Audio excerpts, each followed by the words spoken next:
Lunes 10 de septiembre. ¿Qué tal, amigos? Bienvenidos a una nueva emisión informativa de Televistazo. ¿Qué tal, Gaby? Amigos, buenas tardes. Empezamos con las novedades sobre el juicio político contra la fiscal general.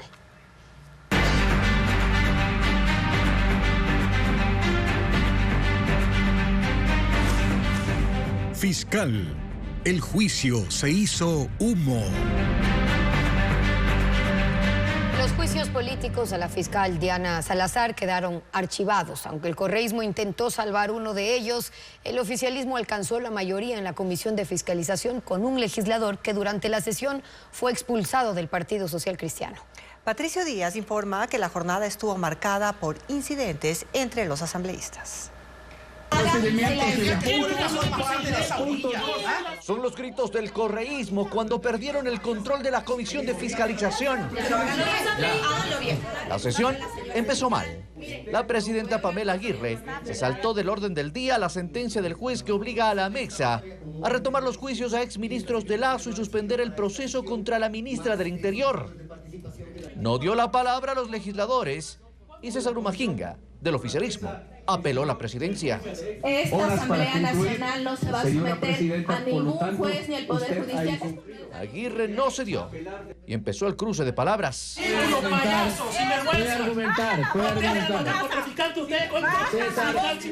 La tensión subió al punto que tanto ella como el vicepresidente empezaron a dirigir sesiones paralelas en la misma mesa.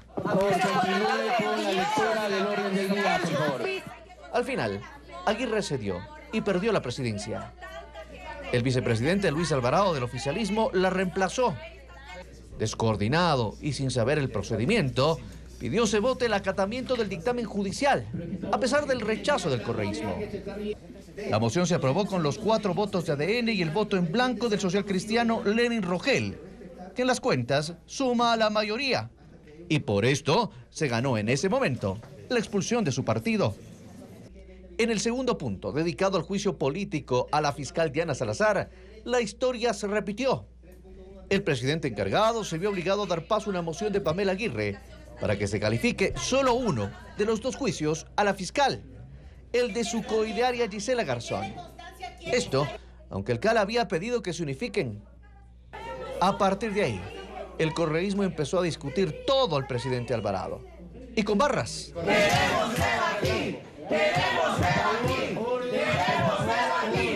Él no dejó que empiece el debate y fue directo a la votación.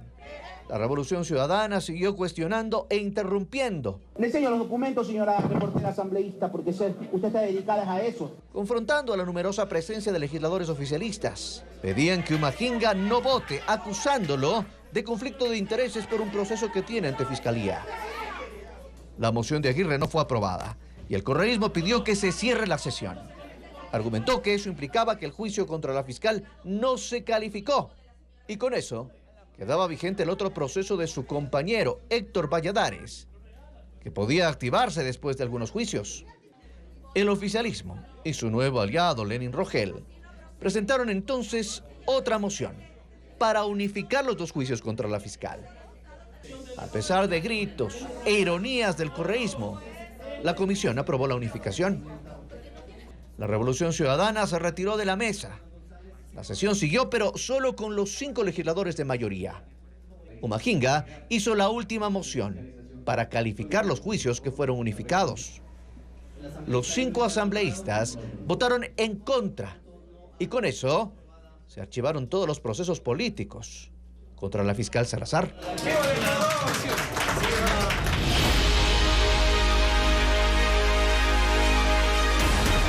Eliminatorias.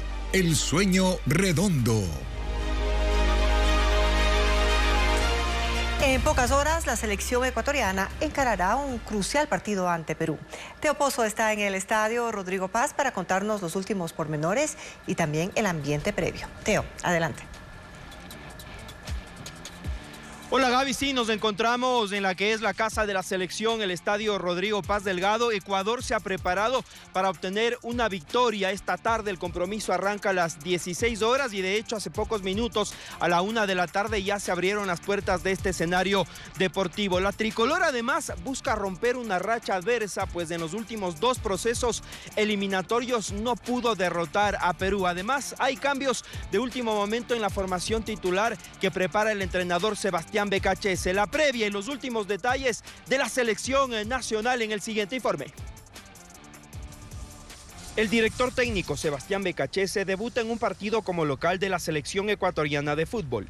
La tricolor busca su 7º triunfo en la historia de las eliminatorias sudamericanas ante Perú. El equipo nacional pretende mejorar su producción ofensiva, ya que solo ha marcado 5 goles en 7 fechas del torneo. Yo no puedo conducir a mi futbolista desde la ansiedad y la urgencia, porque esos atajos yo no los percibo como conductor. Entonces lo que hago es respetar los procesos, dar tiempo, dar confianza, dar tranquilidad, dar seguridad, saber que no vamos a equivocar. Partiendo de la base de que el protagonista siempre se equivoca porque tiene más tiempo la pelota, toma más decisiones, hay más posibilidad de equivocarse. Aquel que no la tiene y a lo mejor juega un segundo balón, que es válido también, ¿no? En la última práctica, el entrenador realizó algunas variantes en el plantel titular y trabajó en las acciones estratégicas de balón detenido. Ese recurso, además de los remates de larga distancia, pueden ser alternativas para abrir el marcador. Por la vía de la pelota parada, Ecuador ha sido eficaz en esta eliminatoria. De hecho, el defensa Félix Torres es el goleador del equipo con 2 tantos. El colectivo es lo importante en este juego de equipo y después las individualidades son muy importantes dentro de esa estructura colectiva. Ecuador y Perú se enfrentan en uno de los clásicos del Pacífico.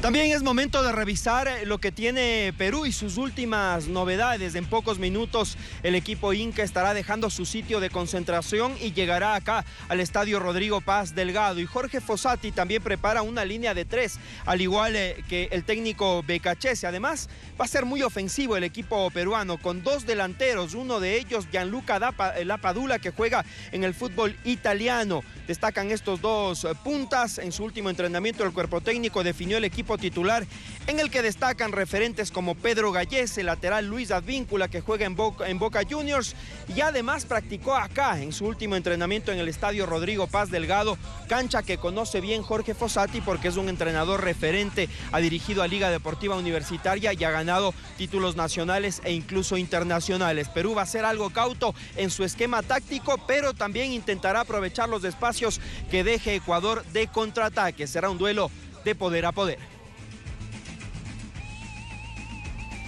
Y se enciende el ambiente por las eliminatorias sudamericanas en la ciudad, en la capital, que es la sede de la tricolor, con muchísimo comercio, ventas por supuesto, que también conforman todo este desarrollo antes del gran compromiso que iniciará a las 4 de la tarde acá en esta cancha. Les presentamos un recorrido que realizó por la ciudad Carla Delgado y todo este ambiente antes del encuentro. La expectativa por el encuentro de la tricolor contra Perú se siente a pocas horas del partido. En las Naciones Unidas, en la Mariana de Jesús y algunas otras calles de la capital, vendedores de camisetas, chompas, gorras y otros productos de la Tri se apostaron desde muy temprano. Tenemos precios desde los $10 hasta los $20. ¿Les hacemos una rebaja? Claro que sí, como buenos ecuatorianos que somos, piden rebaja y sí las hacemos. También en los alrededores del estadio Rodrigo Paz Delgado hubo ventas ambulantes. El estadio amaneció fuertemente custodiado. La policía se encargará de la seguridad antes y durante el partido que está programado para las 4 de la tarde. Está distribuido el personal preventivo, el eje investigativo de inteligencia igual, a fin de evitar que se registren novedades durante el desarrollo de este encuentro. Los hinchas hacen su arribo de a poco. Aquellos que sí madrugaron fueron los que viajaron desde otras provincias. Nosotros venimos de Cuenca, de un barrio tradicional que siempre estamos con la bandera del barrio Gran Kobe. Aquí apoyando a la Tri, como siempre, estamos en todo lado y con la bandera que ustedes verán. Todo está listo para el encuentro en el que la selección es la anfitriona y espera quedarse con los puntos.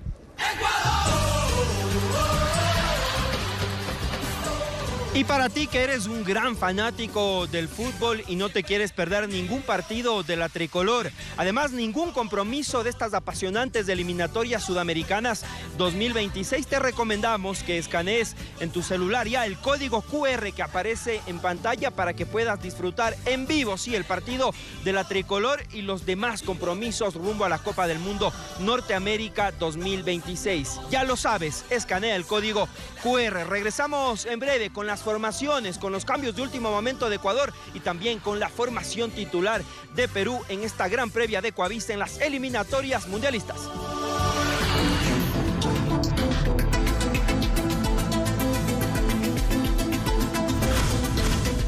Guayaquil, un paro sin salida. En el segundo día de paralización, los guayaquileños volvieron a vivir una mañana de angustia tratando de encontrar la forma de movilizarse. Los pocos buses que circulan no son suficientes y la alternativa es tomar taxis o carros particulares, pero a precios altos. Hoy ya no fue sorpresa para nadie. Hoy todos los que salieron de mañana en Guayaquil estaban avisados de que movilizarse sería un calvario, pero saberlo no lo hizo menos difícil. No tenemos carro, no hay movilización. No, bueno, movilización sí hay, solo que informal, incómoda y cara. Al centro. Betty, por ejemplo, comenzó la jornada preocupada por dos cosas. La primera es obvia, cómo llegar al trabajo. Y la segunda, lo que le está costando este paro. $2 diarios. Y yo siempre ando con lo justo, 30 y 30, 60. Yo hasta hoy día voy gastando 2 y hoy día a la avenida otro $1 más y otro $1 de ida, son $4. Ella se angustia, pero otros aprovechan la oportunidad. Ya en este segundo día el transporte informal está más organizado. Las furgonetas ya tienen pegado en el parabrisas la ruta que recorren. Las camionetas también salieron a competir con los taxis. Los buses que no plegaron al paro dejaron de ser solo sentados. Y los vigilantes dan facilidades a todo aquel que quiera servir de transporte público. Tal vez por eso, aunque hay paro de transporte, el tráfico está imposible en Guayaquil. Tuve que caminar algunas cuadras. Erwin, que normalmente toma 2 buses, hoy tuvo que hacer el primer tramo caminando. Y mientras buscaba cómo hacer el segundo, aprovechó para recordar a transportistas y autoridades que en las calles hay gente esperando a que se pongan de acuerdo. Que ya solucionen lo más pronto posible. El pueblo es que perjudica, sí. Erwin consiguió carro media hora después. La ciudad sigue atrapada, moviéndose al ritmo torpe que marca la paralización. Y el paro parcial de buses continúa en Guayaquil por segundo día consecutivo. Sin embargo, 8 cooperativas más han salido a laborar. El gremio de transporte urbano del Guayas está reunido a esta hora.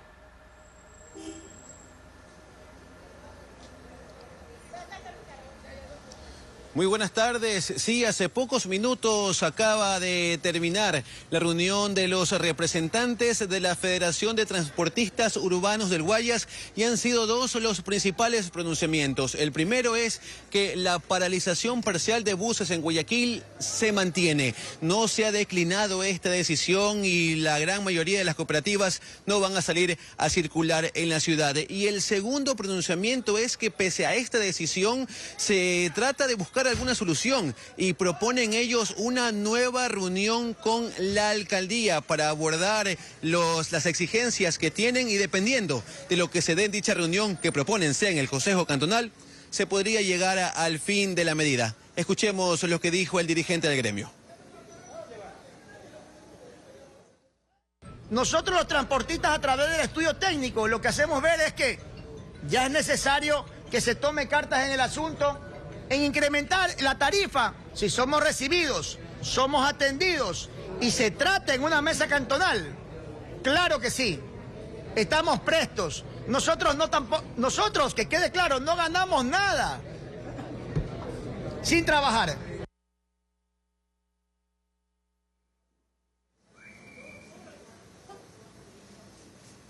Mientras, esta mañana también el representante de la Autoridad de Tránsito de Guayaquil mencionó a Televistazo que uno de los pedidos, que es el alza del pasaje, pasar de 30 a 45 centavos, sí es una opción a la que le podrían dar paso. Escuchemos. Nosotros ya tenemos esclarecida una propuesta que fue dialogada y acordada con los transportistas. ¿Qué es de cuánto? 45 centavos. Entonces, necesitamos las mejoras del servicio de transporte público coordinadamente y luego de eso se incrementa el alza del pasaje.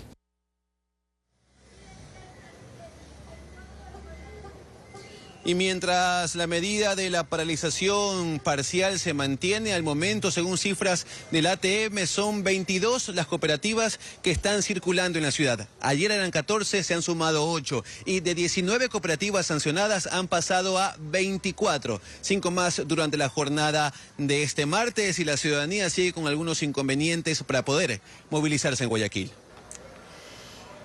Bueno, y ante el paro parcial del transporte, revisemos cómo está el tema de escuelas y colegios en Guayaquil. El Ministerio de Educación actualizó lineamientos para las clases presenciales.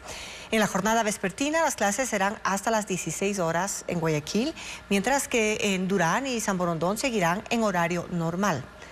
Y la jornada nocturna será virtual en los 3 cantones. Los estudiantes y docentes que no puedan asistir deben continuar sus actividades en casa aplicando el uso de fichas pedagógicas, mientras que las instituciones educativas particulares deben informar a los distritos educativos sobre la modalidad presencial o no presencial que adoptarán.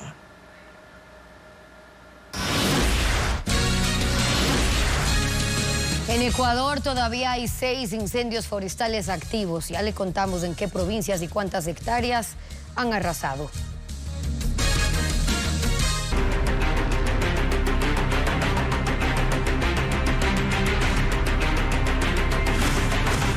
Sequía, colgando de un hilo.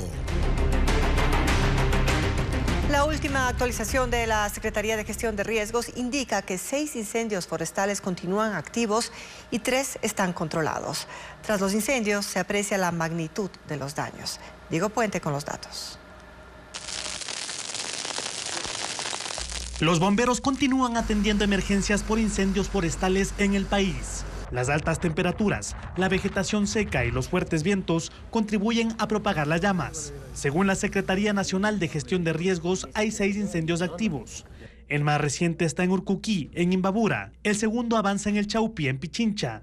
Hay 2 incendios que queman vegetación en Sicchos, en Cotopaxi, y 2 incendios en Azuay, uno en Nero y otro en Moyaturo. Otros 3 incendios están controlados, pero todavía los bomberos identifican puntos de calor. Estos están en Espejo, en Carchi, y Solanda y Pifo, en Quito. Por las extremas condiciones de calor que se extenderán durante la semana, aparecen nuevos incendios. Esta mañana en Guayaquil, los bomberos atendieron una emergencia en la entrada en Sociovivienda.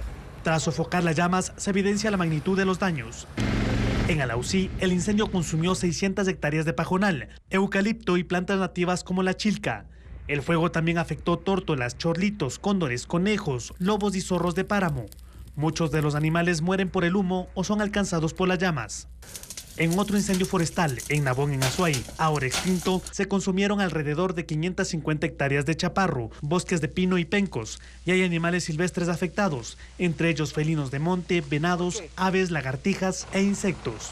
El INAMI no pronostica lluvias hasta el final de semana. Habrá días con intenso calor. También los vientos alcanzarán entre 45 y 60 kilómetros por hora, lo que complica el control de las llamas. 140 veterinarios, voluntarios, brigadistas trabajan en la búsqueda y recuperación de animales tras los incendios forestales. En el país hay 893 animales afectados y 6.098 muertos o perdidos. Valeria Navarro detalla las cifras.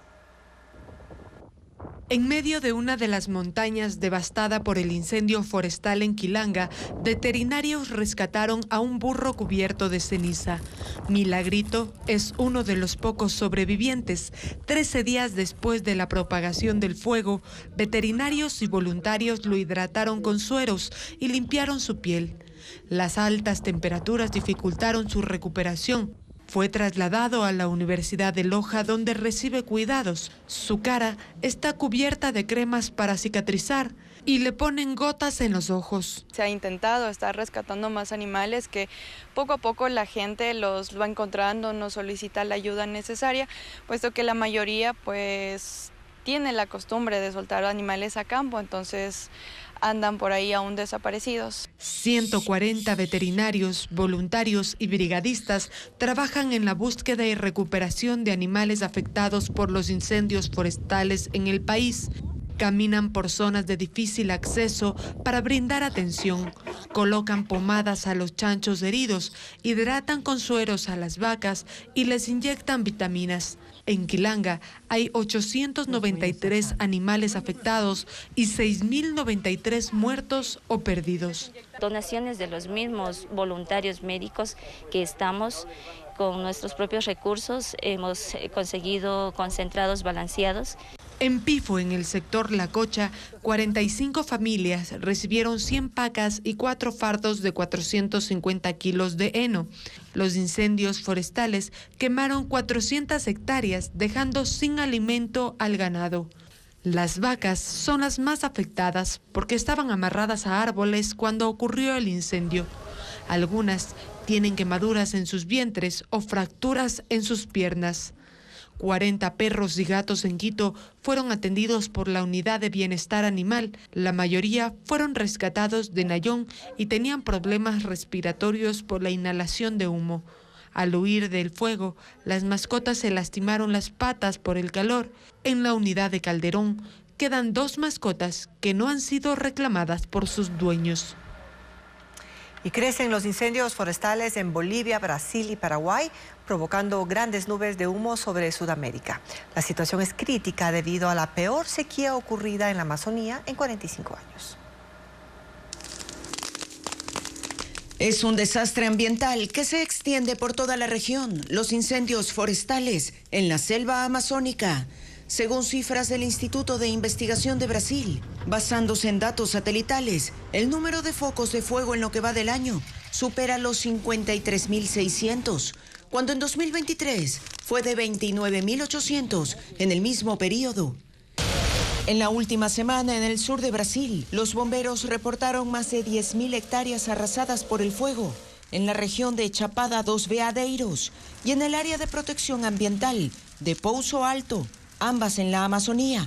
En varias ciudades, las autoridades sanitarias reportan un fuerte aumento de personas que sufren de problemas respiratorios.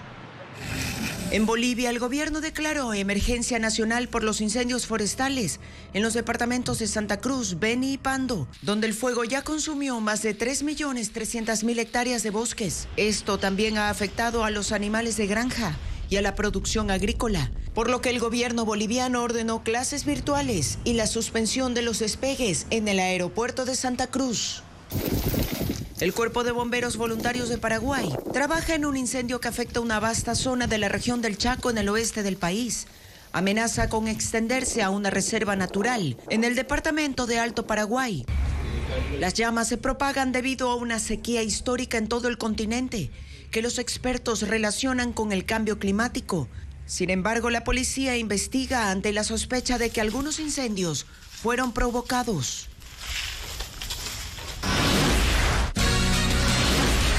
Las líneas de transmisión de energía podrían sobrecargarse por la falta de repotenciación del sistema. Al volver, los detalles de la situación.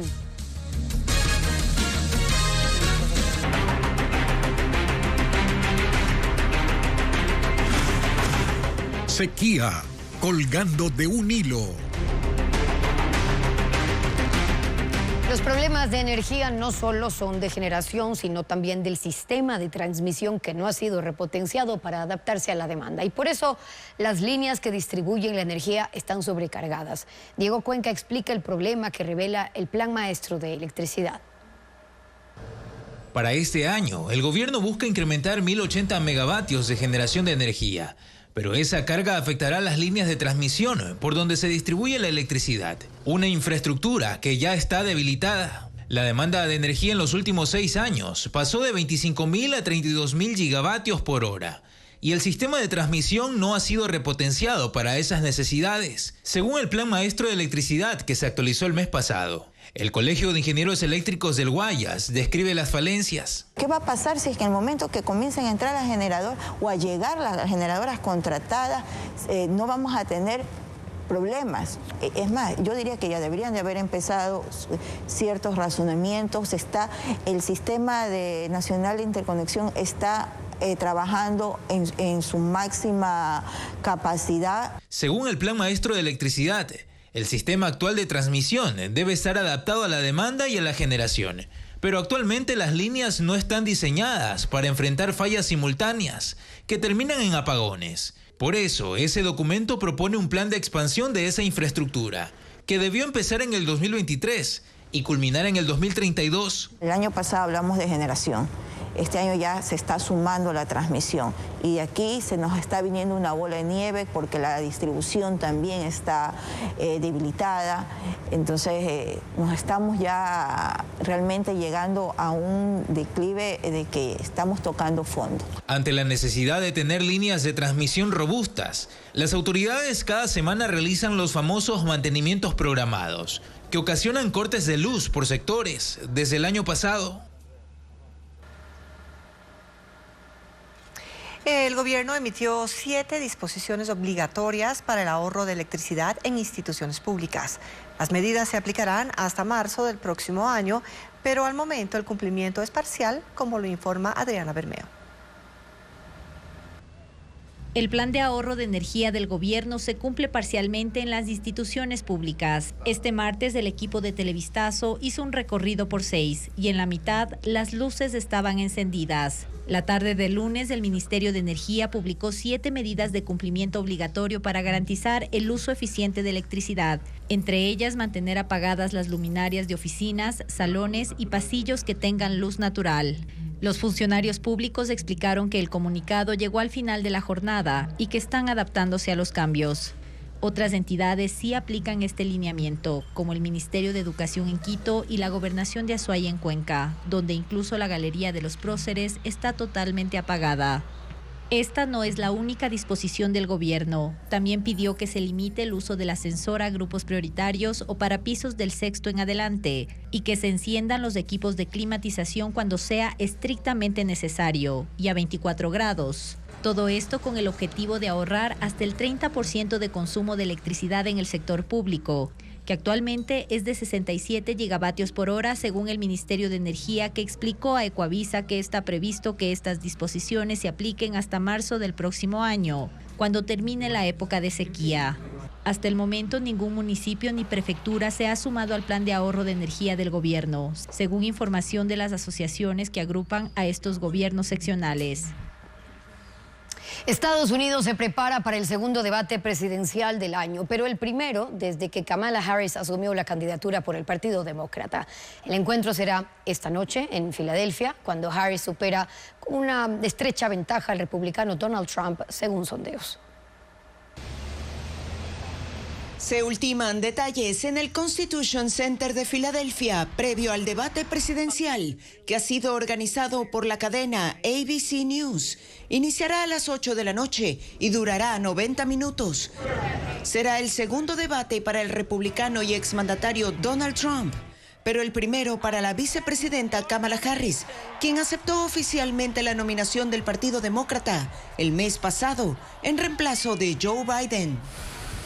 Harris aterrizó en la ciudad ayer y Trump está por llegar en pocas horas. Ambos aceptaron las reglas previo al encuentro, en el que no habrá público. Los dos candidatos deberán permanecer de pie, detrás de sus atriles. No podrán tener notas escritas, ni tampoco accesorios electrónicos como audífonos, pero pueden portar una pluma, un bloc de notas y una botella de agua. Los moderadores podrán apagar el micrófono una vez terminado el tiempo asignado para hablar de cada uno y así evitar interrupciones. No se han enviado preguntas por adelantado para que los candidatos se preparen, pero el electorado espera que se hable de economía, del derecho al aborto y las guerras de Ucrania y Gaza. Se prevé que Donald Trump critique la administración de Joe Biden y a Kamala Harris como su vicepresidenta en temas de inflación y el masivo ingreso de migrantes ilegales en el país. Harris, por su parte, podría señalar las causas judiciales en contra de Trump y desmontar cada una de sus afirmaciones falsas. A pesar del gran impulso que Harris tuvo al inicio de su campaña, Las encuestas realizadas por Siena College y el diario The New York Times muestran que Trump se le acerca con solo 3 puntos de diferencia, por lo que este debate sería la mejor oportunidad de ambos para convencer a los votantes. La justicia estadounidense va por los bienes de John Pollitt, hijo del excontralor procesado por lavado de activos. Ya le contamos cuántas propiedades. Mientras John Pollitt es procesado en Estados Unidos por cargos relacionados al lavado de activos, la justicia está detrás de los bienes con los que busca satisfacer la sentencia del excontralor ecuatoriano, que será emitida el 27 de este mes. Fabiola Santana con los detalles. El gobierno de Estados Unidos está tras John Pollitt por ser el segundo pez gordo en el caso de lavado de activos, también por ser el principal cómplice de su padre, Carlos Pollitt, y el personaje clave para recuperar los bienes comprados con los sobornos de Odebrecht, Seguros Sucre y un empresario. La Fiscalía pidió al Tribunal de Justicia que ordene el comiso de 12 bienes en ese país y se emitan boletas para localizar los activos confiscables para cumplir la sentencia que se emita el 27 de septiembre, pues algunos ya no están en poder de los Pollitt. Según la investigación en Estados Unidos, John Pollitt llevaba un registro de las coimas. Para la Fiscalía, él utilizó el producto de los sobornos para comprar bienes raíces y otros activos en el Distrito Sur de Florida y en otros lugares para el beneficio de Pollitt y su familia. El gobierno de Estados Unidos estima que el monto de lavado fue de $16 millones, de lo que se conoció en el juicio y está en documentos. Los Pollitt utilizaron sobornos para remodelar una lujosa residencia en Coral Gables que fue vendida en 2017 en $4.1 millones. Allí también compraron un edificio en $2.6 millones, legalizando el dinero en ese país.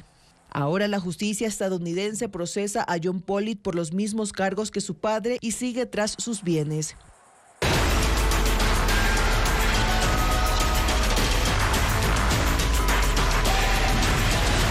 Con donaciones, los regalos electorales. El gobierno será el garante de 21 emprendedores que podrán ser beneficiarios de créditos de la CFN. Es la tercera medida de alivio financiero que se presenta en tiempos preelectorales. El anuncio lo hizo María José Pinto, la compañera de fórmula de Daniel Noboa para los comicios presidenciales de 2025.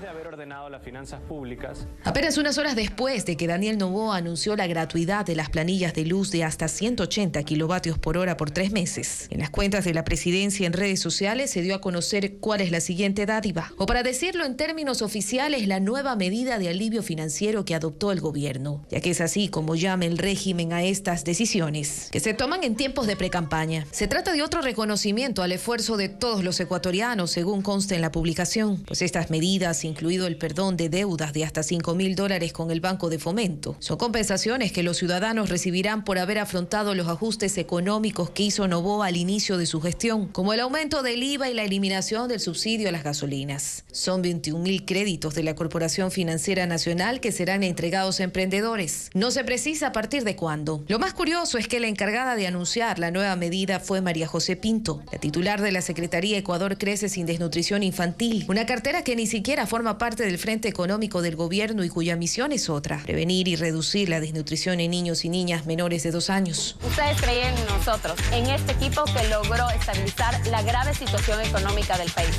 Ahora nosotros creemos en ustedes. Asumimos la responsabilidad y seremos sus garantes desde la CFN.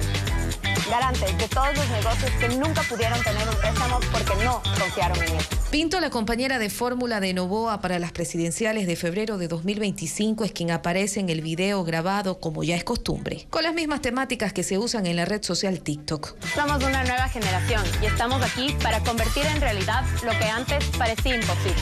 La difusión del mensaje corre por cuenta de la Secretaría General de Comunicación de la Presidencia, otra institución estatal. Pero a diferencia del video que grabó Noboa para anunciar la condonación de planillas de luz, el de Pinto no fue transmitido en cadena nacional. Se quedó en redes sociales, las que el Consejo Nacional Electoral ha dicho que no puede controlar para castigar a quienes hagan campaña anticipada.